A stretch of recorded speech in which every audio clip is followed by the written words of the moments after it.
बोलिए सद्गुरु माता सुदीक्षा सविंदर हरदेव जी महाराज जी की जय। तू ही निरंकार मैं तेरी शरणा में नो बख्श। सद्गुरु स्वरूप प्यारी साध संगत जी, आप जी के पावन पवित्र चरणों में दासी का कोटि कोटि धन्यवाद जी। आज टॉपिक ने हमें समझाया, जो संतों ने दिया टॉपिक, सद्गुरु के दर आ जाओ। प्रारब्ध हमारे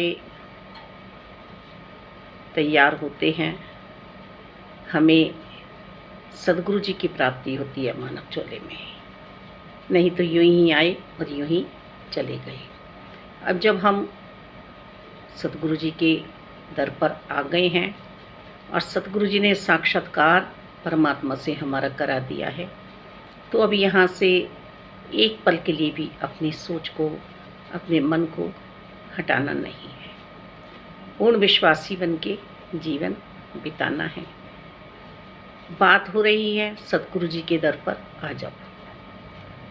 मानव जन्म अमूलक है, होत न बारंबार। इसका मिलना आसान नहीं है।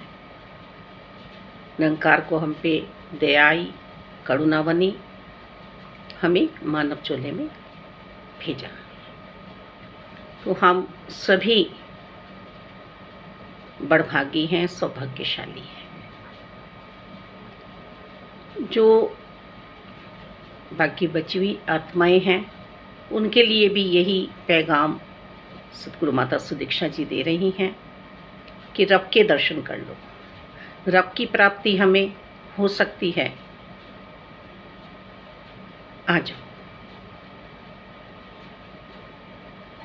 सद्गुरु बाबा हरदेव जी ने हमारे आने पर हमारे सारे भ्रम भुले के समाप्त कर दिए। सबसे बड़ा तो भ्रम भुले का हमें यही था कि हम शरीर हैं।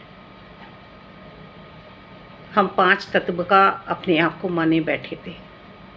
इसमें जो आत्मा अंश है उसका हमें भान नहीं था। हमारी आत्मा को जागृत किया। हम रो रहे थे, चिल्ला रहे थे और सोच रहे थे कि ये मेरा दुख है, पर वो आत्मा की भटकन थी। आत्मा भटक रही थी। आत्मा को निज स्वरूप प्राप्त नहीं हो रहा था। आत्मा को अपना अंशी परमात्मा नहीं मिल रहा था।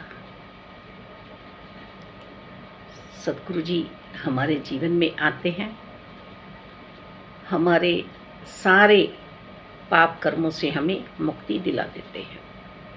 ये धर्म, ये कर्म हमारा सिर्फ एक परमपिता परमात्मा के लिए बना रहे। हमारा धर्म है परमात्मा को पहचान लेना। हमारा कर्म है मानवता के लिए जीना। हमारा घर परिवार छुड़वा नहीं रहे हैं। नदी के पास जाके या जंगल में जाके हमें भक्ति नहीं करनी है। भक्ति हमें परिवार में ही रहकर करनी है। संन्यास हमें अहंकार, मोह, लालच, क्रोध, ईर्ष्या, शत्रु से लेना है। शत्रु भावना हमारे मन में जन्म ले लेती है। इन बातों से हमें नाता नहीं रखना है।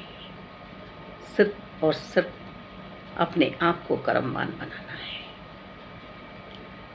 शहंशाह जी भी अवतारवाणी जी में हमें समझा रहे हैं, साक्षात निरंकार बताए वह सतगुरु कहलाता है। सतगुरु नाम की नौका द्वारा भवजल पार लगाता है। सतगुरु अपने भक्तजनों की आप हिफाजत करता है। सतगुरु अपने भक्तजनों पर मेहर इनायत करता है। सतगुरु अपने भक्तों के दिल शीशे जैसे साफ करे। सतगुरु अपने भक्तों के कुल भले बुरे को माफ करे। सतगुरु अपने भक्तों को बंधन से मुक्त कराता है। सतगुरु अपने भक्तों को विषयों से आप बचाता है। सतगुरु को अपने भक्त प्यारे लगते सब संसार से हैं। सतगुरु को अपने भक्त प्यारे बढ़कर निज परिवार से हैं। सतगुरु अपने भक्तों को ही दीन ईमान समझता है। कहे अवतार गुरु भक्तों को अपनी जान समझता है। जिसको सतगुरु जी भी याद करे ऐसा गुरसिख जो सदैव सतगुरु जी की आज्ञाओं में रहे, ऐसे सतगुरु जी पूर्ण सतगुरु जी समय पे आए हुए हैं और अपने संतों को महात्माओं को बहुत संभाल के चल रहे हैं। हमें डेली सेवा सिमरन सत्संग मिल रही है। हमें हर पल सिमरन में रखा जा रहा है। ये श्वास ही तो हमारी बिगड़ जाती हैं, श्वासों का ही तो मोल है। ये सबको एक सी मिली हैं, अमीर गरीब। हम धर्मों में अपने आप को बांटे बैठे हैं, पर धर्म तो एक ही है, इंसानियत। धर्म तो हमारा सिर्फ और सिर्फ परमात्मा को पाना है। तो श्वासों को संभाल रहे हैं सतगुरु जी हमारे कि ब्रह्म ज्ञान की दात तो प्राप्त कर ली, क्या हम श्वासों को भी संभाल पा रहे हैं या नहीं? श्वासों के आने जाने में ही हमारा जाना हो जाएगा इस दुनिया से। रुक नहीं पाएंगे हम जब ये स्वयं लेने आएंगे। श्वास श्वास सिमरो गोविंद, तू ही निरंकार, मैं तेरी शरणा मैनू बख्श लो। हमें सभी को भवसागर पार करना है, अपने जीवन को बिगड़ने नहीं देना है। बहुत सुलझी हुई